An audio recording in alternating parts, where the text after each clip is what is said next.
অনেক রান্না আছে যেগুলো পেট ভরায়, আর কিছু রান্না আছে যেগুলো মন ভরায়। আজকের এই রান্নাটা ঠিক তেমনই একটা, যেগুলো শুধু খাওয়ার জন্য না, সেগুলো আমাদের বড় করে তোলে। আসসালামু আলাইকুম সবাইকে। বাজার থেকে আমি ছোট চিংড়ি এনে ফ্রিজে রেখেছিলাম। আজ ফ্রিজ থেকে বের করে চিংড়ি থেকে ময়লাগুলো পরিষ্কার করে ভালো করে ধুয়ে রাখা হলো। অন্যদিকে আমার বাবার সবজি খেতে চলে গেলাম। বাবাকে বললাম একটু ধনিয়া পাতা তুলে দিতে। এই ধনিয়া পাতা একদম বেশি, অল্প দিলেই তরকারির স্বাদ অনেক বেড়ে যায়। বাবা অনেকগুলো ধনিয়া পাতা তুলে দিলেন। বাবার লাগানো সবজি খেতে লাউ গাছও আছে। বাবা বললেন ছোট ছোট ডগা কেটে দিলে নাকি লাউ গাছ দ্রুত বাড়ে, তাই বাবা কয়েকটা ছোট ডগা আর পাতা তুলে দিলেন। ফেরার সময় সবাই দৌড়ে দৌড়ে বাড়ি চলে আসলাম। আপনাদের জন্য আজ একটা স্পেশাল রেসিপি দেখাবো। তো বাড়ি ফিরতেই সবকিছু মায়ের হাতে দিয়ে আমি ক্যামেরা হাতে দাঁড়িয়ে গেলাম। মা প্রথমে ছোট চিংড়িগুলো বেটে নেবেন, পাটায় তুলে বাটতে শুরু করলেন। বাজারে যেখানে বড় চিংড়ির তুলনায় এই একদম ছোট চিংড়িগুলোর দাম অনেক কম। আমি 500 টাকায় 1 কেজি চিংড়ি এনেছিলাম, আর এই 500 টাকার চিংড়ি দিয়ে মা আজ তার 1000 টাকার চিংড়ির সাথেও হার মানাবে। এইদিকে ছোট বোন আদা আর রসুন কেটে দিল, মা সেগুলো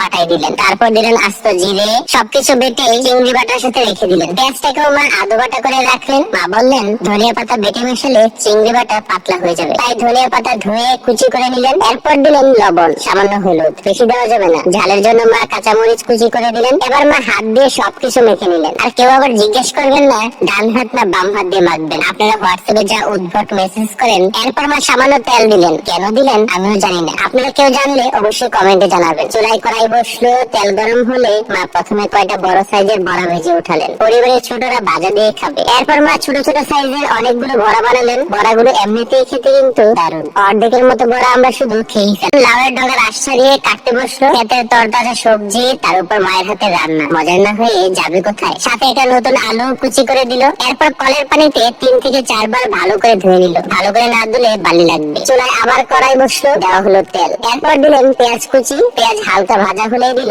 1.5 চামচ মরিচ গুঁড়ো আর 1 চামচ হলুদ গুঁড়ো। সামান্য পানি দিয়ে নেড়ে দিলেন লবণ। মশলাটা যত বেশি কষানো হয় খেতে কিন্তু ততই ভালো লাগে। এরপর ধুয়ে রাখা সবজিগুলো দিয়ে দিলেন। সবজি কড়াইতে পড়তে এক করে যে শব্দটা হলো, নেড়ে চেড়ে মা ঢাকনা দিয়ে দিলেন। চুলার আগুনে ঢাকনার ভেতর থেকে যে দারুণ শব্দটা আসে, এই শব্দটাই বলে দিচ্ছে রান্নাটা কেমন হচ্ছে। সবজি কষানো হলেই পরিমাণ মতো ঝোল দেওয়া হলো। মা এখানে 4 গ্লাসের মতো পানি অ্যাড করলেন। হাই হিটে রান্না চলতে লাগলো। ঝোল ফুটে উঠতেই মা চিংড়ি বড়াগুলো ঢেলে দিলেন। এরপর কুচি করা ধনিয়া পাতাও অ্যাড করলেন। নেড়ে চেড়ে 5 মিনিট রান্না করলেন। ঝোলটা গাঢ় হয়ে আসতেই মা নামিয়ে রাখলেন। আমি কয়েকটা ফটোশুটও করে রাখলাম। সাদা ভাতের সাথে 1 চামচ, 2 চামচ, 3 চামচ করে অনেকটা পরিমাণ তরকারি নিয়ে নিলাম। অধিক মশলাযুক্ত খাবারের চেয়ে এর স্বাদ কোনো অংশে কম মনে হয়নি। আচ্ছা, কে কে এই রেসিপি খেয়েছেন অবশ্যই কমেন্টে জানাবেন। আমার এই ভিডিওটি যদি ভালো লেগে থাকে অবশ্যই শেয়ার করবেন, আর যারা এখনো ফলো করেননি প্লিজ ফলো করে দিবেন এপিস কুকিং ব্লগ।